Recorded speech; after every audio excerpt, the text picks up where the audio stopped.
Welcome to our program, Excerpts from the Essay, Experience by Ralph Waldo Emerson, Vegetarian, Part 1 of 2, on Words of Wisdom.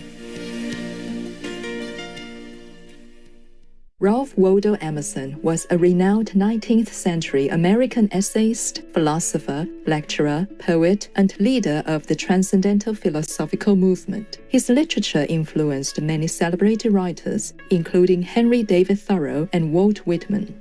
Emerson is most famous for his essays, through which he expresses ideas of freedom, spirituality, individuality, the remarkable ability of humans to have profound realizations, and the relationship between the soul and the surrounding world. Ralph Waldo Emerson traveled widely, giving lectures, and became well known for his publications, essays, and nature. Today, we will read selections from Ralph Waldo Emerson's essays, second series, entitled Experience, in which the philosopher urges his readers to exercise patience, not be distracted by trivial aspects of daily life, and remain hopeful and open to the intuitive revelation that would offer the light of our life. Experience. The Lords of Life, the Lords of Life, I saw them pass in their own guise, like and unlike, portly and grim, use and surprise, service and dream, succession swift and spectral wrong, temperament without a tongue, and the inventor of the game, omnipresent without name, some to see, some to be guessed. They marched from east to west, little man least of all, among the legs of his guardians tall, walked about with puzzled look, him by the hand dear nature took. Dearest nature, strong and kind, whispered, darling, never mind. Tomorrow they will wear another face. The founder thou, these are thy race.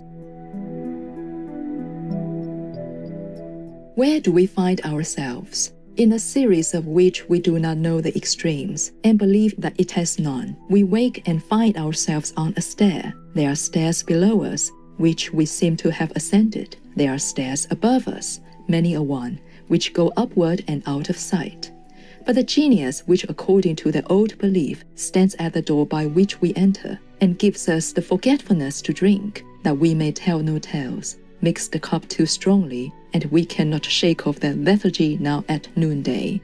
Sleep lingers all our lifetime about our eyes, as night hovers all day in the boughs of the fir tree. All things swim and glitter. Our life is not so much threatened as our perception. Ghost-like, we glide through nature and should not know our place again. If any of us knew what we were doing or where we are going, then when we think we best know, we do not know today whether we are busy or idle. In times when we thought ourselves indolent, we have afterwards discovered that much was accomplished and much was begun in us.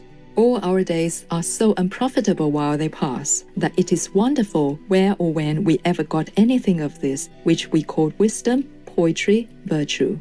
We never got it on any dated calendar day. Some heavenly days must have been intercalated somewhere, like those that Hermes won with dice of the moon, that Osiris might be born. It is said all martyrdoms looked mean when they were suffered.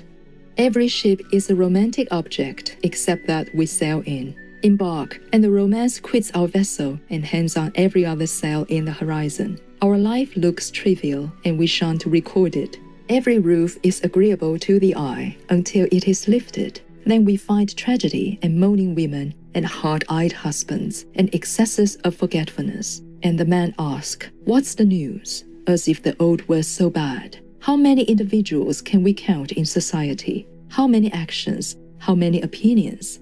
So much of our time is preparation, so much is routine, and so much retrospect that the pith of each man's genius contracts itself to a very few hours. So in this great society wide lying around us, a critical analysis would find very few spontaneous actions. It is almost all custom and gross sense. There are even few opinions, and these seem organic in the speakers and do not disturb the universal necessity. People grieve and bemoan themselves, but it is not half so bad with them as they say. There are moods in which we court suffering, in the hope that here, at least, we shall find reality, sharp peaks, and edges of truth. But it turns out to be scene painting and counterfeit.